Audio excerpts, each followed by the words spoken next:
What is up, YouTube? Welcome back to another post-trading analysis video. I'm in a good mood.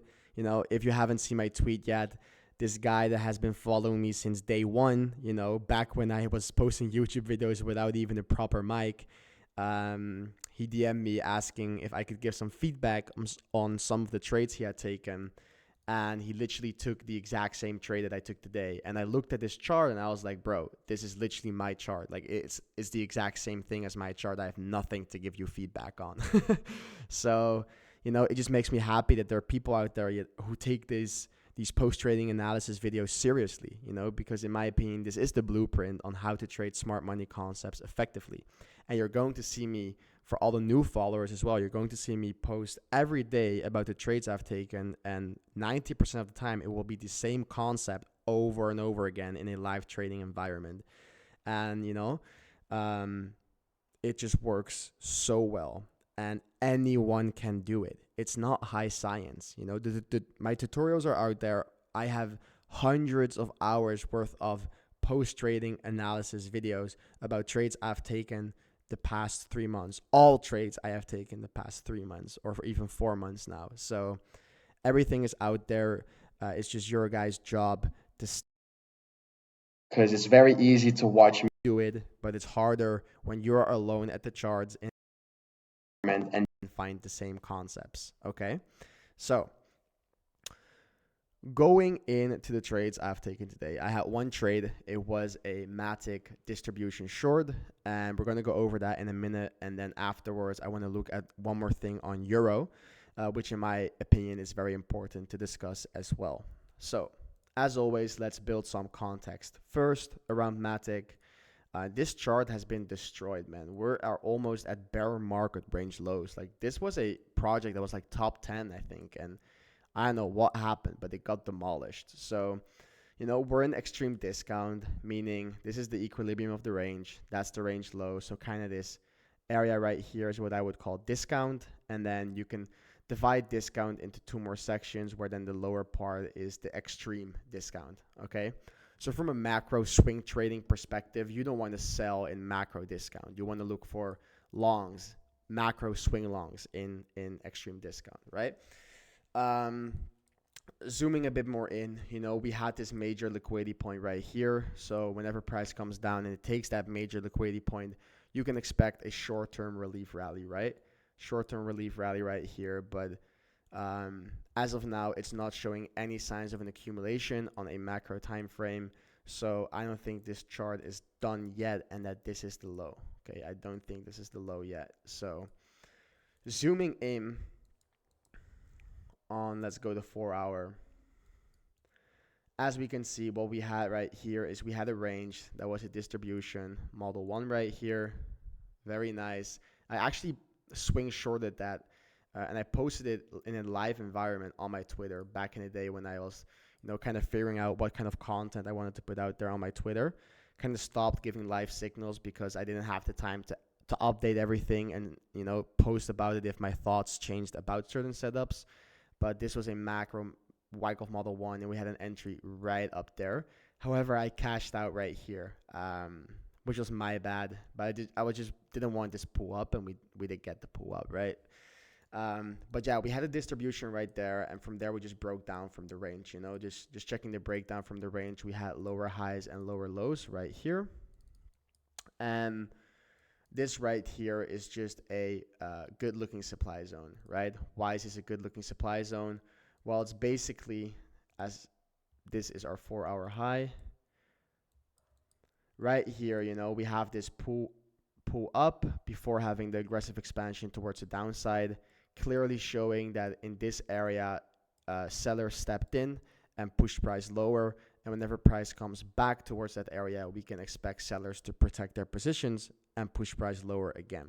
Okay, so this was a really good looking supply zone, and the only way to get towards that supply zone, obviously, is to have an internal local uptrend. Okay, so from the low up, we have this on the 4 hour. We have higher lows and higher highs. Okay, higher lows and higher highs right here.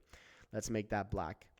So when we had the break right here after rejecting from that supply zone we just talked about, this break kind of confirmed that this red drawing could continue itself. Okay, so this red drawing that was making lower highs and lower lows on the 4-hour time frame, the moment we broke the structure from the low up, that kind of meant that this was going to be the lower high, probably for the lower low back to this low again, because deleting this red line real quick, after breaking 4-hour structure from the low up, what is expectational order flow? Obviously a lower high for a lower low. Okay, so right here we got the second break. Right here, let's make it black as well, since it's the same drawing. And from there, we got the pullback up. So obviously, once we got this break, right here, just like right here, I'm looking for a lower high. And even on this lower high right here, we had a Wyckoff Model 1 distribution.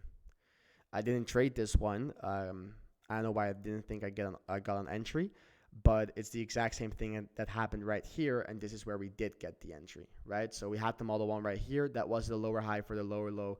We broke structure again, so obviously expectational order flow again is a lower high for a lower low. So that's the overall vibe, the overall context building that we could come back to this low, and this can be a lower high for a lower low that even has the potential to run all the way back to that low. Will I hold it?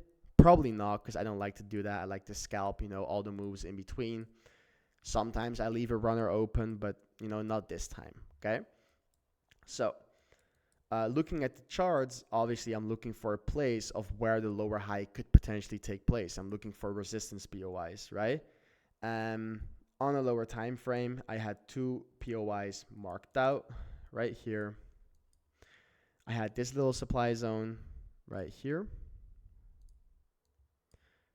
And I had this little supply zone, which are just, again, is like the pullback before the aggressive move down, the local pullback before the aggressive move down, showing where sellers stepped in, right? So I had these 2 individual zones right here. And I always like to, to see what happened on the left. And we had that range right here, right? So I also checked my volume profile, and you had these 2 supply zones lining up with the previous range volume area low and the previous range POC. So that's always a nice little confluence that I like to use sometimes, and especially this POC. The POC means that there's the most volume on this price point in this whole range, and we're trading supply and demand. And supply and demand is basically sellers and buyers, and volume equals sellers and buyers. So if you have a supply zone that is backed by the highest volume node, that just means that there are even more sellers, right? Because there was a lot of volume in this area and price went lower. There's a lot of volume and price went lower. So probably a lot of sellers, right? So that's always a nice little extra confluence. So going on the 2-hour time frame, just to check this retrace that we got, pulling market structure from the low up, we have a low, we have a high, and then we simply just had a higher low for a higher high. Obviously, in an uptrend, we pull our range from the top down, all discussed in the Wyckoff tutorial in case you haven't checked that out. Pull our range from the top down. We have our range high and we have our range low right here. And then from there, we are looking for potentially distributions. Okay? Let's make that pretty. There you go. So we have our range high, we have a range low, and we started deviating the range high. Okay? On the 15-minute, we had that deviation here, and then price came back inside. Now,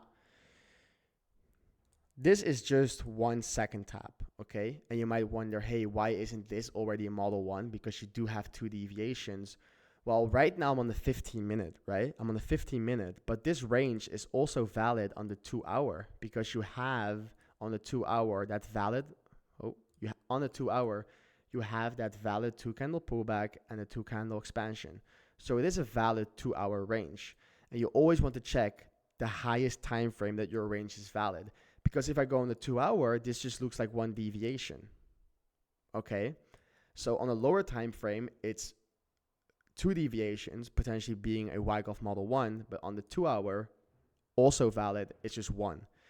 And in general, you want your taps, your 3 taps, to be divided pretty equally. So you have these 2 taps that are on a very low time frame, back to back, And if you compare the distance between the two taps right here, between tab 2 and tab 3, that distance right here is way smaller than the distance between tab 1 and tab 2 and 3.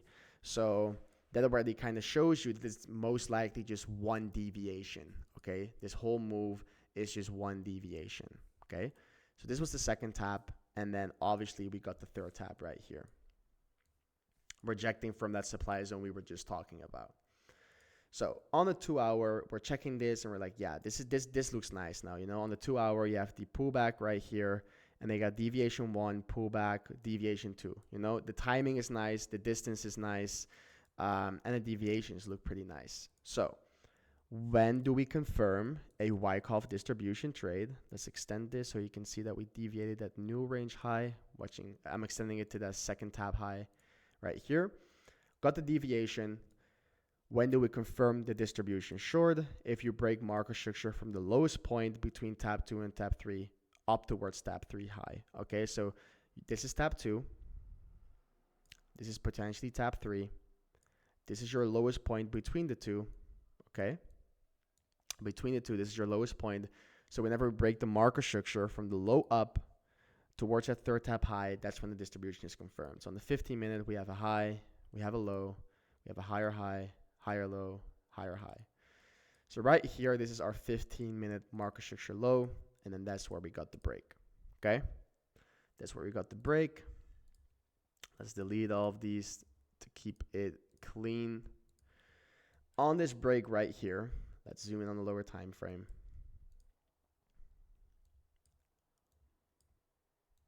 On this break right here, that's when the distribution was confirmed. So breaking this low confirmed that price was going to go to X, okay? X being the range low.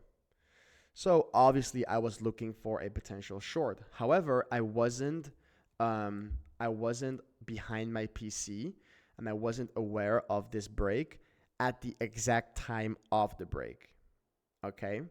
I kind of figured out about the break right around here. So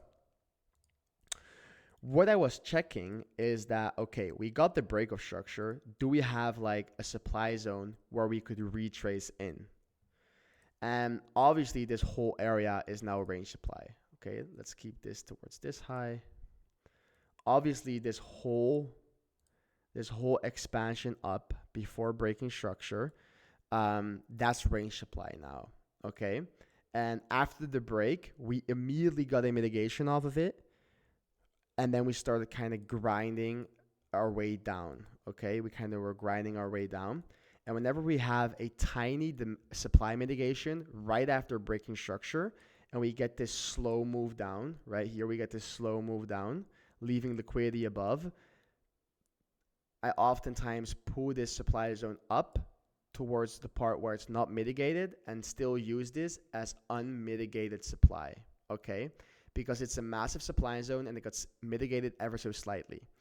And what I tend to notice is when you break structure, I've talked about this multiple times in the past on Solana actually, where if you break structure in the Model 1 and price starts looking like this, where it's a very slow grind down, leaving loads and loads of liquidity above, it likes to have that pop effect, you know, where you pop back up and then you dump down. It happens all the time, you know? Just this little extra market maker involvement thing where, yes, you break structure, but you get this slow grind down where people just keep on shorting, and then you get this pop up, stopping everyone out of their positions, and then you move lower. It's very typical. And I even posted about this in Discord. Like I literally said it right here. Let me copy and paste it real quick for you guys. Boom. Here. Oh. I posted this in Discord. And I said, literally, I would love that pop-up effect. You know, everyone in the Discord knew what I meant.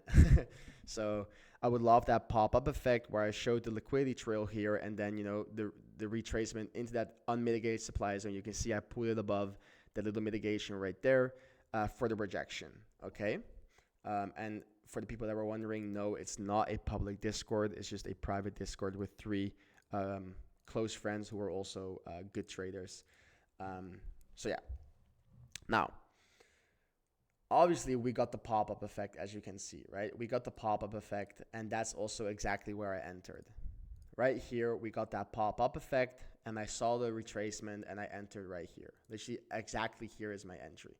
Because, I could have limited right here, but I always just like to see what happens after pushing up, So when I saw us slowly grinding down, I was like, yeah, I'm entering, and I'm putting my stop above this local high just to get that extra little juice, just that extra little juice.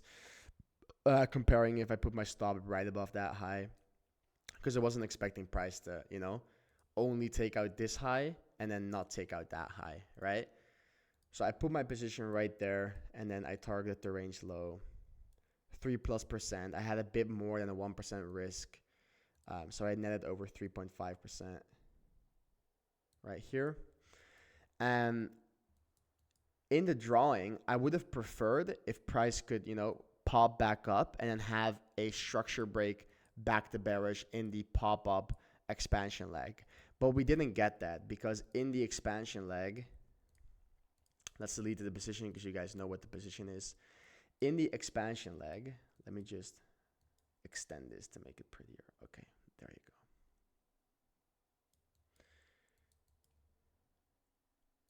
Get rid of the IQ. Okay. So in the expansion leg, if you have to draw your market structure on a very low time frame, you have a higher low and a higher high right here, higher lows and higher highs, and then you have just this massive move up.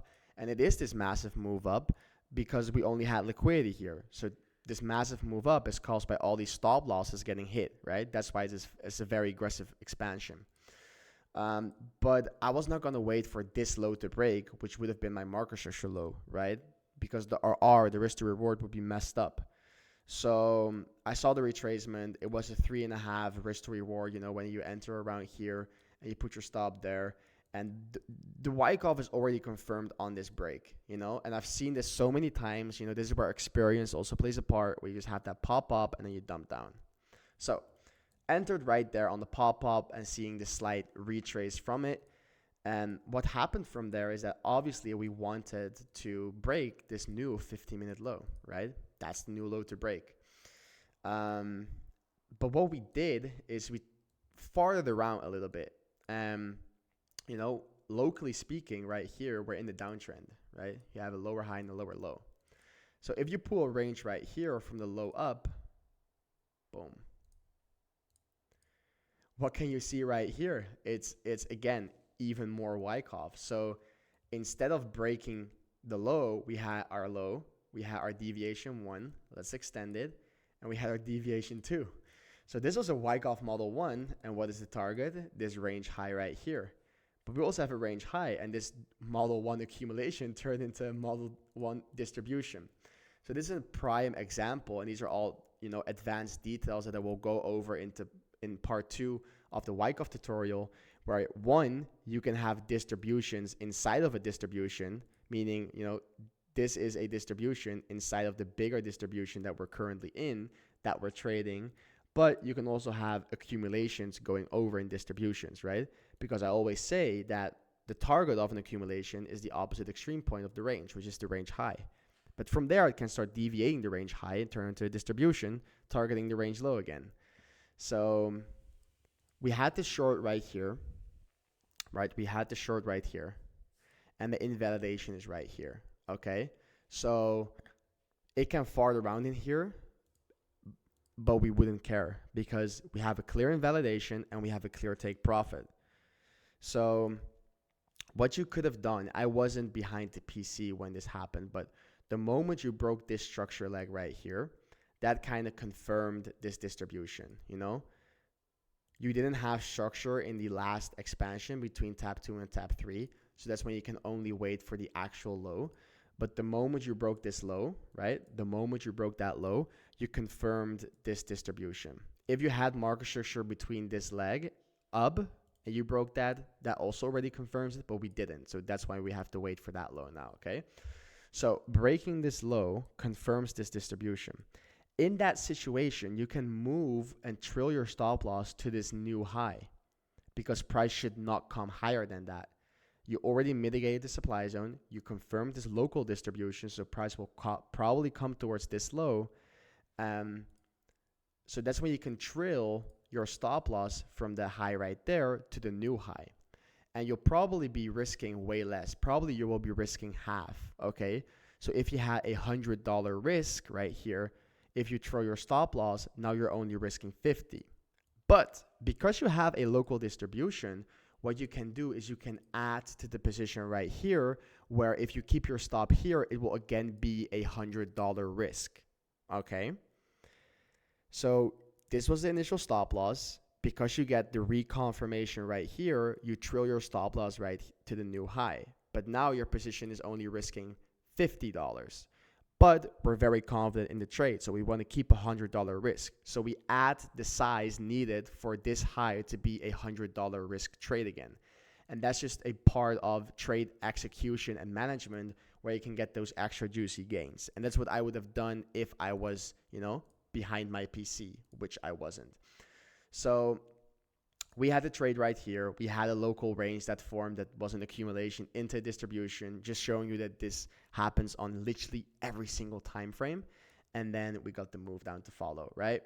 There was nothing to hold price up here. Like this was just one liquidity trill, right? You had all these lows not taking out the previous low. So this sell side liquidity was easily, was waiting to be grabbed. And that's exactly what we did. Now, if we start breaking this range low, which we haven't, that's when you can easily come back to this low again, right? But I don't like to hold my trades like that. When I have a Wyckoff scalp, I just take profit at the opposite extreme point, okay? So that was the Wyckoff trade on Matic explained in great detail. Now, I want to go over one more thing, which in my opinion is very important to go over. I gave you guys yesterday a whole analysis of why I was bearish on Euro and how I missed this trade because it was at 5 in the morning, okay? Well, we broke down from this distribution range. So obviously, if we break down from this distribution range, what am I looking for? A lower high for a lower low. And we came into a very significant POI, this beautiful range supply of, again, these two candles up before the aggressive expansion towards the downside. And what formed right here was a range. Right here, you had your range, and you started deviating the range high. But your deviation of the range high had its own little Wyckoff, okay? So this was your range right here, range high, range low, and then you started deviating the range high, but that also had its own little Wyckoff right here. Just like this. On the, we can say it on the 1 minute, it was on a very low time frame, right? Where you have your one, this is your initial range high, your initial range low, deviation 1, deviation 2, okay? And it kind of is similar to what Bitcoin did yesterday with the trade we took. Because if we go to Bitcoin from yesterday, what we had right here is kind of the same. It's the same but different. But we had a deviation of our macro range high that was a Model 1, a 1 tap, a 2 tap, and a 3 tap. And then we got the full range rotation because these were all weekend liquidity lows as discussed in yesterday's video. And this is kind of the same towards Euro, where this is your range high and range low, and you start deviating the range high that had its own distribution. See that? Range high, range low, and then this is your own little distribution at the range high. And it's right here. Range high, range low, own little distribution at the range high. And I've seen these concepts so many times.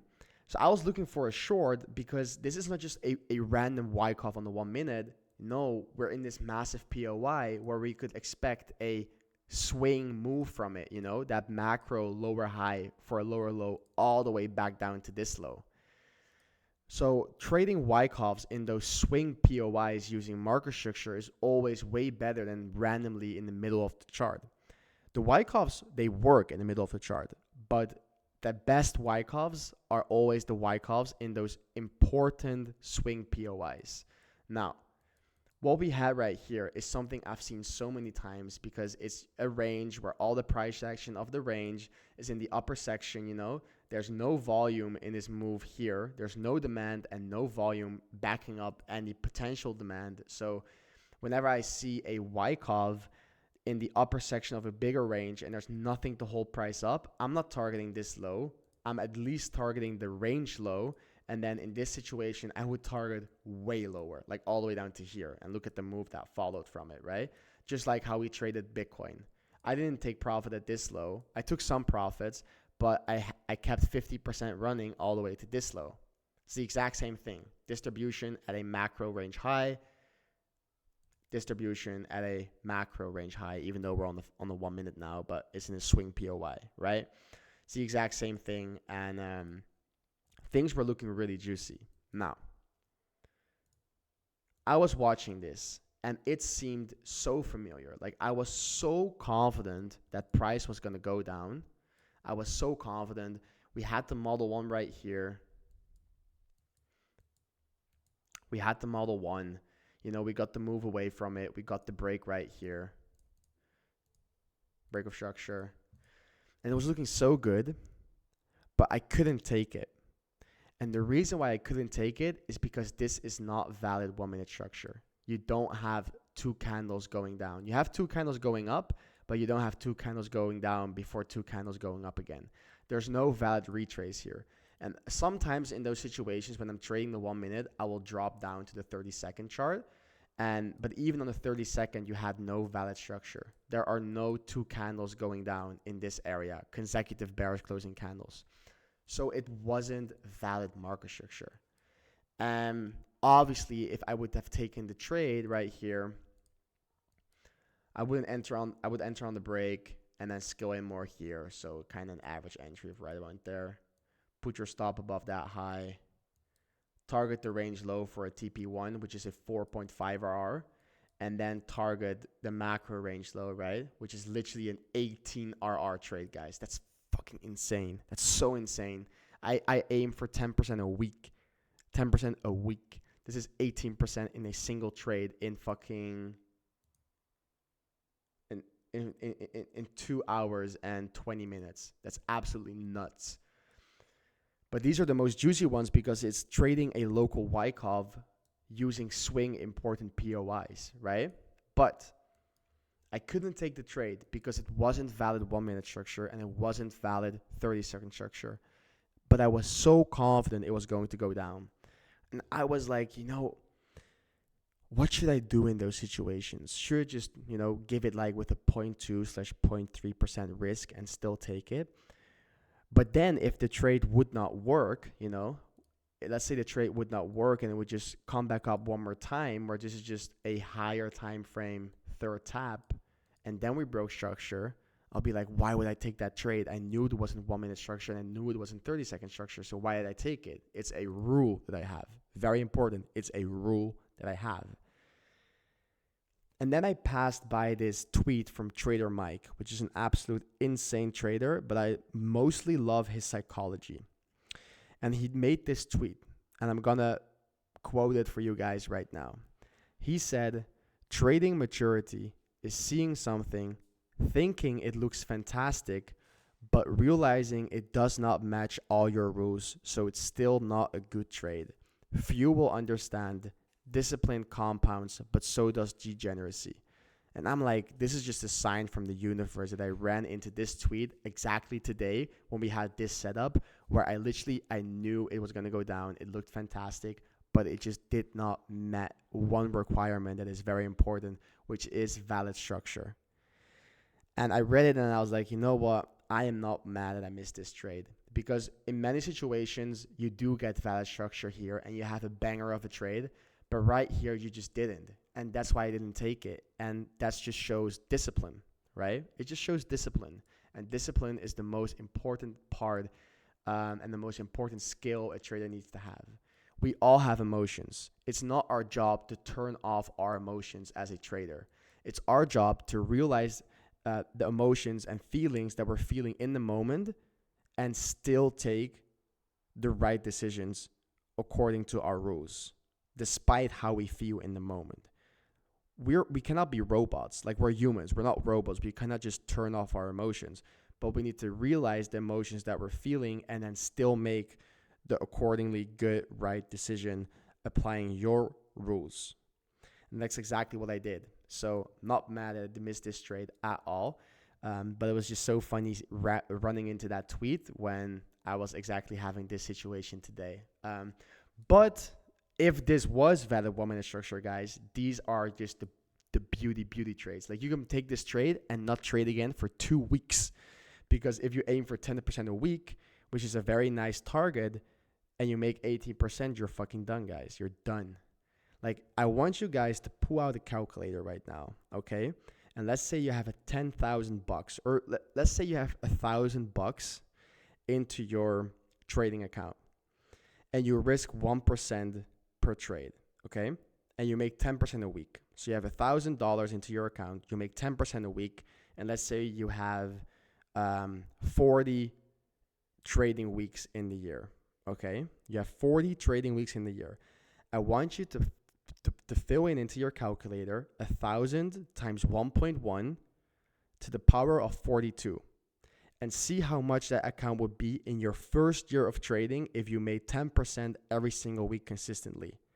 That's only your first year. I'm pretty curious what that is, but I don't have a calculator on me right now. But compounding is so crazy, guys. It will change your life. And compounding is also needed because as you grow, you become more mature. And then when you're more mature, you can handle more money. But if you immediately put fucking 10 grand into an account, right, and trade with, I don't know, $100 risk, and you see your P&L go from minus 50 to plus 200 to minus 100, you know, that can be very tough on you.